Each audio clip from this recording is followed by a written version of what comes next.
lot of the stuff I'm going to be saying is really about Viva House, but it's more about what the common good is and what inequality is in Baltimore, the U.S., and the world. Here's this prayer.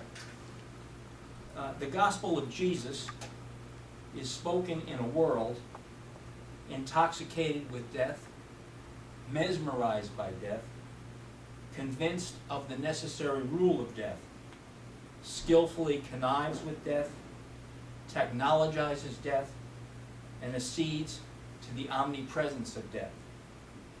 And Jesus says no to this omniferous power.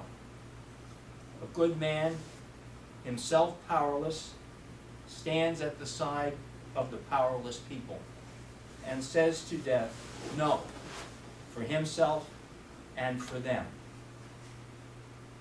So can any of you here place before you a single child, smiling, squirming in your arms, and say, the death of this child is a fact of modern war?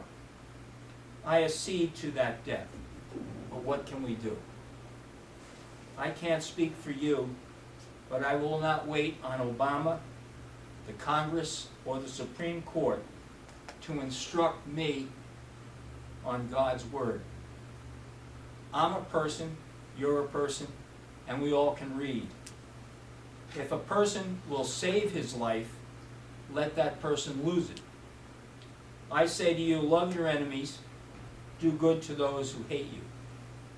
Whatever you do to these, the least of my sisters and brothers, you do to me. Blessed are you who suffer persecution for the sake of justice. And then the key phrase with regard to the common good from the Acts of the Apostles. The whole group of believers was united heart and soul.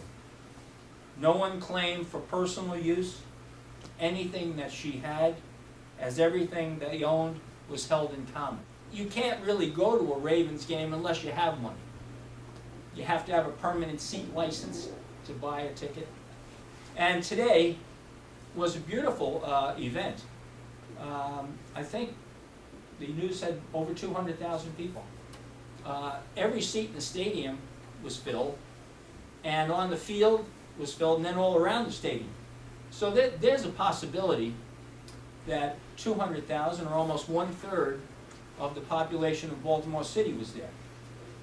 And that coincides with almost the population of poverty in the city, because 1 out of 4 people in Baltimore City lives below the poverty level. But here's some words of Wallace Shawn's on money. The holders of money determine what's done. They bid their money for the things they want, each one according to the amount they hold. And each bit of money determines some fraction of the day's activities. So those who have a little money determine a little, and those who have a lot of money determine a lot, and those who have no money determine nothing.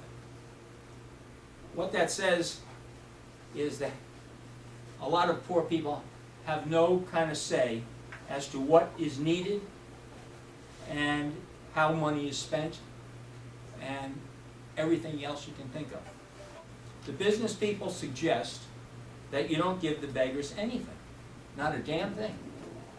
But the gospel says, give it all away. You got 2 coats and she's got none, give her the unused coat. It belongs to her. Do you ever think of that? That the extra coat in the closet belongs to the person who doesn't have a coat. So it's not an act of charity, it's more of an act of justice.